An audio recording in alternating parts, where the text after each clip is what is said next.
Okay, SGS 1.5 ton trolley jack that goes up to 855 millimeters, right?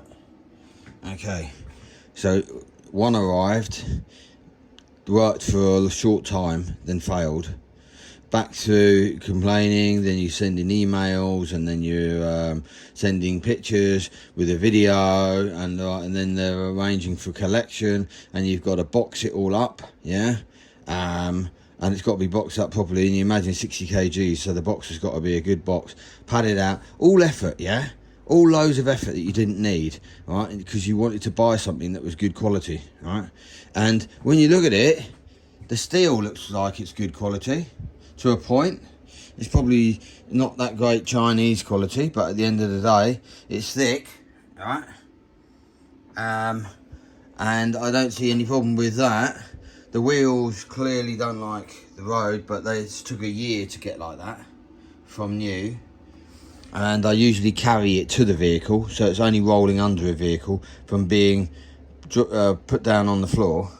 It's not rolled across a workshop or anything. But so what goes wrong with these? Because this is now the third one. So I had the second one sent out to me, and when I opened the box, I put it underneath the car, and when I went to jack up the front, right, all oil belching out the back, brand new. Oh really? Yeah, brand new. So these, they're marked up as cheap. They're still advertised all across the internet, right? They're on Amazon, they're all on Google, the lot, right? But I've yet to find one that's reliable. Why would they keep dealing? Why would they send them out if they then got to pay for the return? Anyway, so this jack, it weighs 60 kgs and it goes up to 855, right? This is what I bought extra from somewhere else, and it does 7.5 tons. Now, I'm looking at it to see whether I could fit that into there, but it needs work.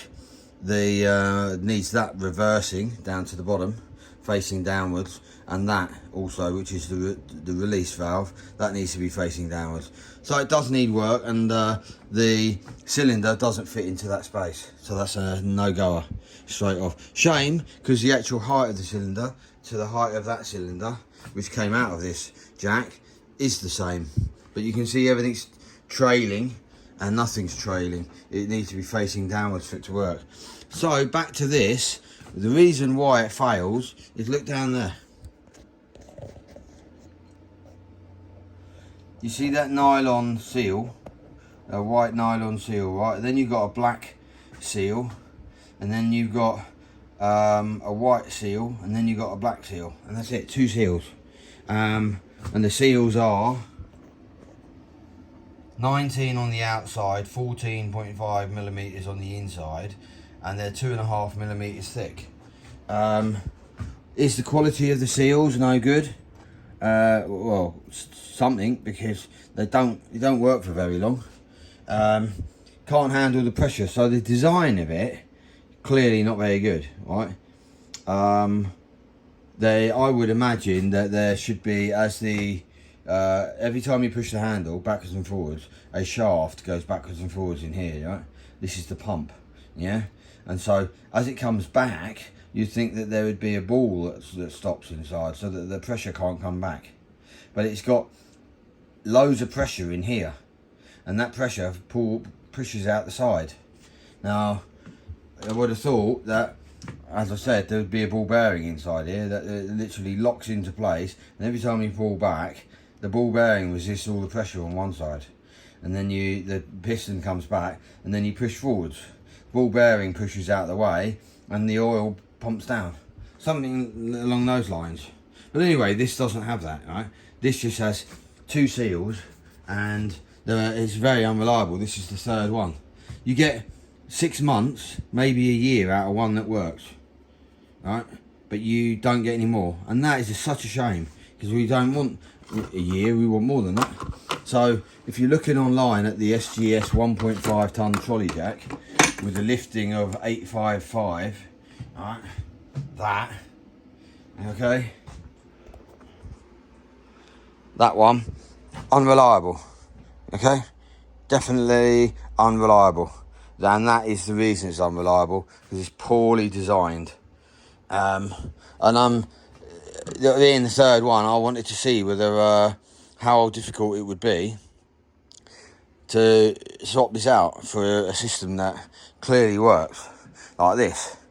I'd have to find one of these, and finding one may not be that easy. It's got to, as I said, it's got to have the stuff facing backwards on it, and then you can see it's been welded on both sides. So then I'll have to measure the end to the centre of the thingy, and then get the new one, cut it, and weld these ones onto it. So it's a grief, and at the end of the day, these are only £200, but 200 for a year. Are you happy to just keep doing 200 a year, buy another one when they break? Or would you want to buy one that lasts 10 years and cost 700? I'd rather one that lasted 10 years and cost 700, to be fair. Never go underneath a car when you've got this jack in place. I jack the vehicle up, and then I kick 2 ramps under the tyres, right? And then with it sat on the ramps, I then go under with axle stands, 3-ton axle stands, and put them underneath the wishbones. So then I know that I've got a jack, 2 axle stands, and it's sitting on 2 ramps as well. This thing, I'm totally... It could have... It's such a shame, because I think the body is not bad. Really not. But anyway, it is what it is. There you go. That's the review of this jack.